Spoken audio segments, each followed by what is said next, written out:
Up here with the best, if not at least one of the best NBA minds. Now, we are a duo. I don't know how great of a duo we are, Slick. Oftentimes, you got to carry the weight here. But talk to me about the top duos in the NBA right now. Yep. We're on the precipice of the NBA playoffs. Play-in is tonight. I can't wait to hear what you have to say. Top 5 NBA duos. Go for it. All right. I love this exercise, by the way. And we just haven't had enough time together. That's the problem. Let's start at number 5 with Kevin Durant and Devin Booker. Now, reason that I went with them up pretty low. I thought it was actually pretty high. Think about all of the duos that I have to choose from. But look, 2 things that I want is I want individual all-star level talent, and I want to know how well they meld together so that I can build just role players around them. That's the importance for my duo. And these guys have improved. KD is playing at a level defensively that he did with the Warriors, and Devin Booker has improved, and he's also most efficient, probably the most efficient season, Devin, as a playmaker. Is this not the best scoring duo? That's why I say pretty low, because when I think about all the duos, I don't know your list. Yeah. There's probably a better scoring duo than Luka and Kyrie, than Giannis and Dame, than Chet and SG. Like, it's such a good scoring duo. Yes. And they're 5. Yeah. Well, actually, next we have the duo that was the highest scoring duo in the entire league before Joel Embiid got hurt, and that was Joel Embiid and Tyrese Maxey at number 4. And again, part of it is how well they fit together. I actually might have had these guys a little bit higher, but we just haven't seen enough of it because of the injury. But what I love about it is you were also talking about two-way players. Got it. And their respective abilities mesh because you got a big and you got a perimeter. This is an underrated duo right here. Embiid and Maxey is an underrated duo. If they were together all year long, we would be looking at the Eastern Conference in a completely different I'm shocked right now. Who you have at number 3? Number 3, we got to go with, and these guys almost went to number 4, your guy Luka Doncic and Kyrie Irving. I like this one. And again, it's the evolution of these 2 guys and what they've done this year. But I'll ask you this. Who's Dallas's 3rd best player? Tim Hardaway Jr.? Yeah. Derek Lively? Dante Exum? I don't know who the 3rd best, but you're talking about a 50-win team with these 2 guys up at the top. And again, they found a way to make it work. I need a quick one. Is this 30? Is a quick 30? Can I get a quick 30? For sure.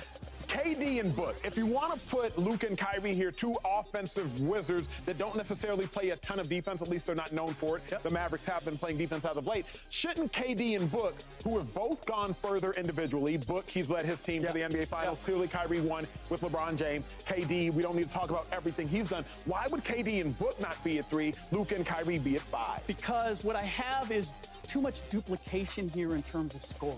Got it. Doncic gives me a playmaker that makes everybody better. Kyrie is comfortable in his role as a go-to guy. He doesn't have to play make, so that's why they get bumped up. Well said. Talk to me then. Where are we at number 2? All right. Well, this is the new duo. Shai Gilgeous-Alexander and Chet Holmgren. You can't ignore what they accomplished this year, and what I love about it is defensively, they both can play at that end. Offensively, Chet Holmgren is the modern-day 5. Protects the rim, can stretch the floor, can handle a little bit. But, yes. Where are we factoring in experience? I mean, how many playoff games between those 2? How many playoff wins between those 2? How many meaningful playoff games between those 2? Chet is a rookie. Like, I like Shai. I like his game. People are saying he should have won or at least be in the MVP conversation this year. It's likely going to go to Jokic. That's what I am hearing, though you are a voter, if I'm not mistaken. But no experience. More experience. I mean, what are we doing here? Okay, in spite of that lack of experience, Shai Gilgeous-Alexander is probably going to finish 2nd in MVP voting. Chet Holmgren's have finished 2nd in Rookie of the Year to a generational player in Victor Wembanyama. So if I'm looking at all of these groups, like, would I pick any of these over that one going forward? The only one that I would currently pick, and I can't wait to see your number 1, KD and Book. If I got to win a game or a series, let me go with, 2 top 75 players when it's all said and done, clearly Hall of Famers. Let me go with KD and Book over Shai and Chet. Okay, maybe right now, this year, But the other benefit, and we saw it as a reflection of the Oklahoma City Thunder having the best record in the Western Conference, winning the Western Conference, is the fact that it's easier for me to put complementary players around them and win. Well they don't said. have to be nearly as good, whereas I need guys that are going to do the other things for Devin. Land the plane for me, Slick Rick the Bugle. I've been waiting for this one. Who's at number? Well, first off, don't show it. Dame and Giannis aren't there yet. Nope. Tatum and Brown aren't there yet. Nope. AD and LeBron aren't there yet. Nope. Jokic and Murray aren't there yet. Yep. So I just named 4 duos, all of which could clearly belong in this 1 seed. Players and teams that have been to the NBA Finals and won a title, some of them. And there's only space for 1. And I told you at the start how hard it was when you were telling me that KD and Devin were too low. You just named 4 more that I probably could have made an argument for putting here somewhere. But there's no question. It's Jokic. LeBron and Nate. It's Jokic and Jamal Murray. Because of any duo, close your eyes and think about the duo. At the end of a game, I got to win. I got to win this game on this possession. Who am I going to? Whose chemistry fits better? Who has all the experience that you wanted? And I don't know which guy is actually going to make the play and which guy is going to score. So with what they've accomplished and what they're able to do, and maybe more than anything, like those 2 guys love playing off each other. They're both more than willing to take the shot, but they don't care which one of them does. James Jones got a question for you, Slick. Talk to me, JJ. Yeah. Talk to me, JJ. Can we take JJ single? There it is. The Celtics do got the best record. They do. In the NBA, They right? also because have, of 2 dudes. No, right? no. They have the best record. They've been in the finals too, Slick. They have the best roster. These, like the number 2 ain't won a playoff series together. So hold on a second. I have a question. Real quick. Tatum and Brown, right? Do they fit well together? Are they an ideal fit compared to any of these? Good point.